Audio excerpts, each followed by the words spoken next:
Bonjour les amis, bienvenue à La Rochelle en ce deuxième jour du festival de la fiction TV qui est le grand rendez-vous international des téléfilms, des séries TV. Jusqu'à présent on considérait que l'image c'était le cinéma. Non, il y a plus que le cinéma. La télé est en train de prendre sa part, mais sur des vrais métiers, sur des beaux ouvrages, sur des belles créations. Et elles mettent en avant partout, et au plan européen en priorité, la langue française et la singularité de la création française.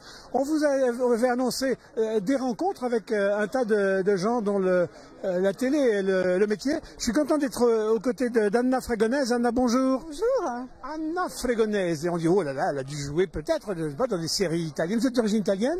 Oui, mon grand-père était italien.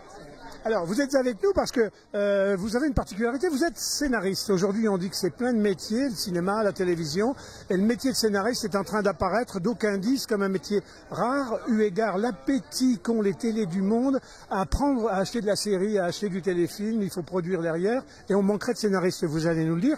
Et vous sortez, en tant que présidente de la Guilde des scénaristes de France, vous sortez d'une table ronde où il était question de l'intelligence artificielle. Ça fascine tout le monde, mais ça fait peur à tout le monde dans le domaine de la médecine, dans le domaine du commerce, et puis là aussi dans le domaine du cinéma. Vous allez nous parler un petit peu de tout ça. Et puis Eric Bassier, qui est notre monsieur cinéma, qui a écouté une partie de votre conférence et qui avait un certain nombre de choses à vous demander.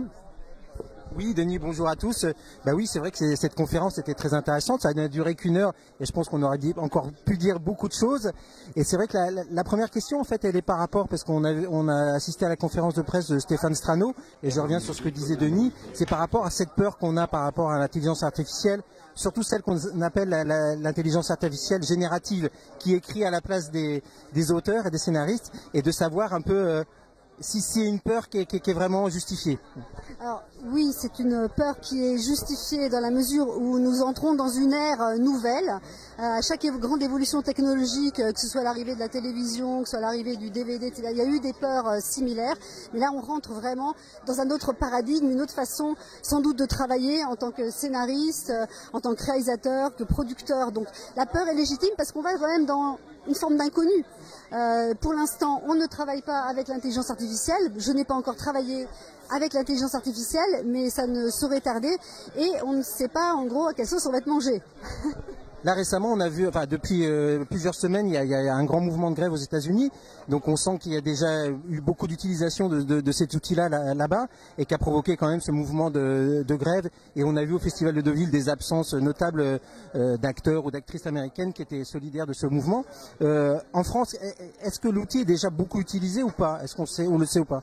Non, pas encore, mais même aux États-Unis, il n'est pas encore utilisé. En fait, la grève, donc, qui dure depuis 4 mois pour les scénaristes, bon, il y a des questions de rémunération, mais il y a aussi effectivement la question de l'encadrement de l'utilisation de l'intelligence artificielle avec des peurs sur la profession, sur est-ce qu'on aura encore du travail, puisqu'en fait, d'une manière générale, les auteurs se sont précarisés, que ce soit aux États-Unis ou ici, et donc on se demande si l'intelligence artificielle va ne pas encore grignoter du travail aux scénaristes.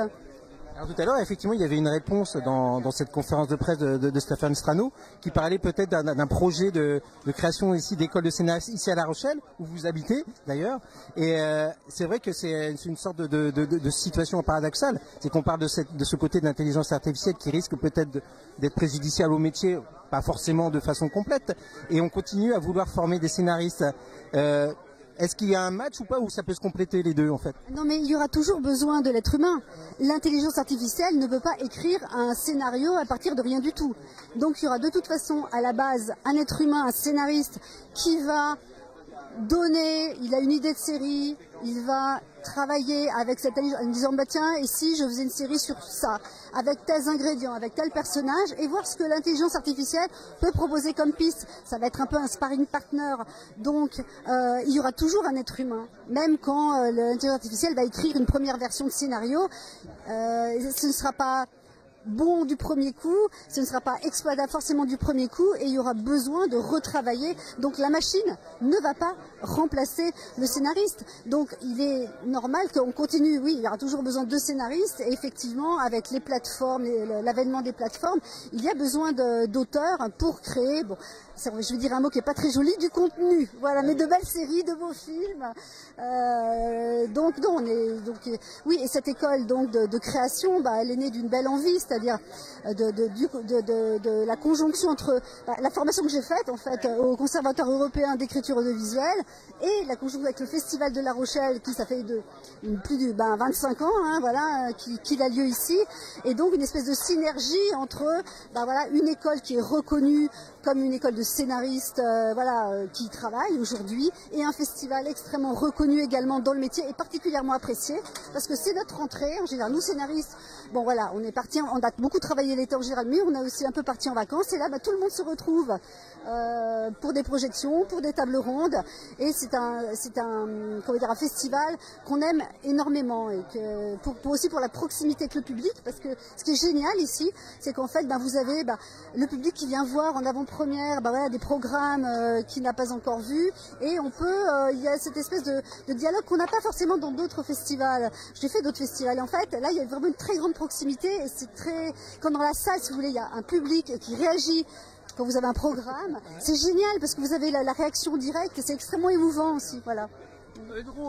Audrey Fleurot disait ce matin dans sa conférence de presse, elle dit, ça c'est quand même fantastique, il y a la magie de La Rochelle qui fait que ce festival est un succès, de plus en plus un succès et international, c'est qu'on peut tout régler dans un espace de 200 mètres entre deux rues, le Vieux-Port, on boit un coup, le public est là, et des rendez-vous, il nous faudrait 6 mois pour les avoir à Paris. En 48 heures, vous croisez tous les amis de la Terre avec qui vous pouvez régler, rajoutez-y quelques huîtres, un petit peu de vin blanc le soir, les plus beaux projets de la Terre.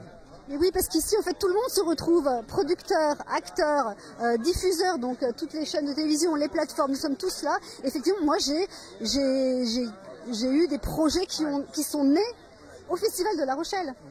Anna, on a longtemps complexé dans le cinéma français, mais peut-être aussi à la télé, sur le fait que c'est français, donc c'est quand même destiné à un public un peu spécifique, un peu intello, un peu je sais pas quoi, un peu, et qu'on ne sait pas causer au monde. Or, on s'aperçoit que le monde, il est de plus en plus en appétit de nos fictions, en appétit de nos productions, en appétit de la création française. Est-ce qu'il y a une création spécifique française qui plaît dans le monde?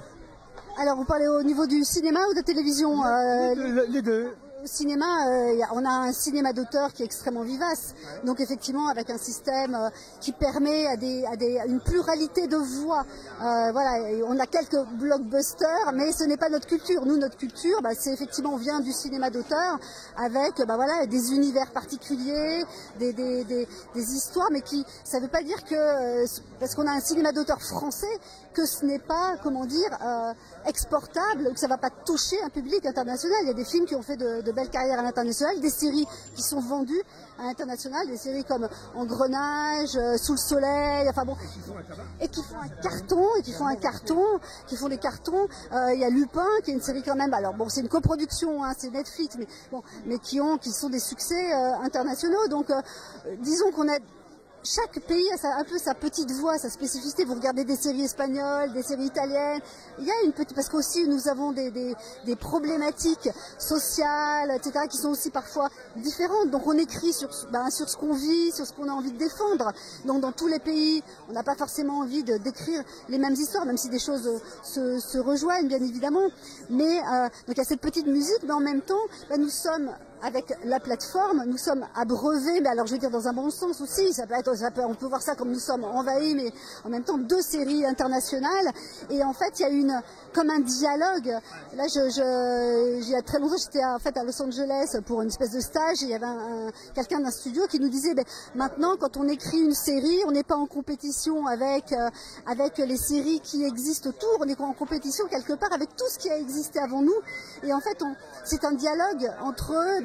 Voilà, on se dit, tiens, quand on crée une série, tiens, j'ai aimé cette série, mais je vais pas la copier, mais j'ai aimé cette façon de raconter une histoire, et ça donne envie de raconter une histoire peut-être comme ça, et de trouver peut-être une nouvelle façon. Donc je pense qu'il faut voir ça comme un espèce de, bon, ça pourrait paraître un petit peu guimauve, mais tant pis, mais c'est comme une espèce de dialogue que nous avons les uns avec les autres, qui est permis par les plateformes, même si effectivement il y a un corollaire de l'avènement des plateformes, qui est quand même une forme de précarisation du métier. Ce que les Américains sont en train de découvrir, là, c'est ce que vivent les Français.